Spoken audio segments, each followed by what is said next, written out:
Welcome back to another edition of the Ice is Slippery podcast. My name is Liam Schoolman, and in this video, we'll be going over the rest of the major free agent signings, as well as talking about my opinions on the Carolina Hurricanes roster.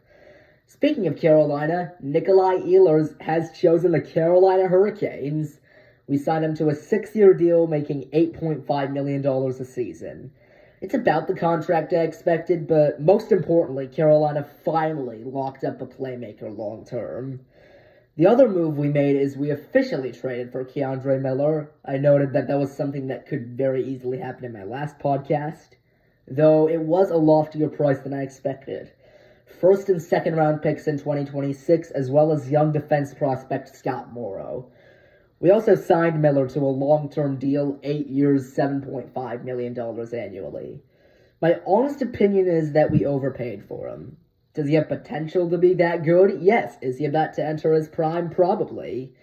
But Miller has also kind of downgraded the past 2 seasons in points, and we are only paying him $1 million less a year than Nick Ehlers.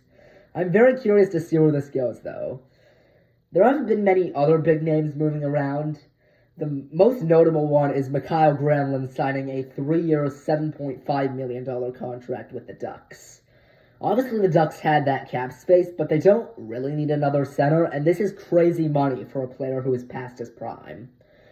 The other deals we've seen include Jonathan Drouin to the Islanders, Pius Suter to the Blues, Brent Burns to the Avalanche, and Dmitry Orlov to the Sharks. Pretty much all the big names have been signed, and unless a blockbuster trade happens, it has become a lot easier to predict what the standings may look like. Speaking of which, I'd like to just talk a little bit about the build of your Carolina Hurricanes. Obviously, picking up Ehlers was huge. He's a great fit for Brindamore's system. He's probably going to get top-line minutes, and most importantly, he actually wants to be here. However, I'm not sure it's enough to push us over the hump. Ehlers is not a proven playoff scorer the way Jake Guentzel or Mikko Rantanen were.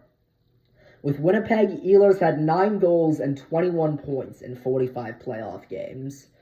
I personally think we need to make another move to be able to knock out Florida, and we still have $10 million in cap space to try to do that.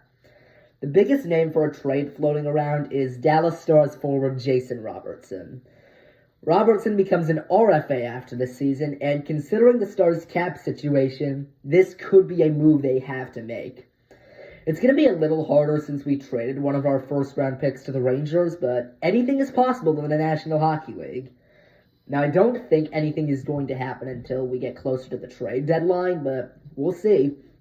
Either way, Carolina is much closer to a Stanley Cup with Ehlers than they are without him, and I'm very excited to see how he does in the red and black. So that'll do it for this week's edition of the Ice is Slippery. Please like and subscribe if you liked this video, leave a comment for video ideas, and look out this weekend for something a little bit different. Thanks for watching. I'm Liam Schoolman, signing off.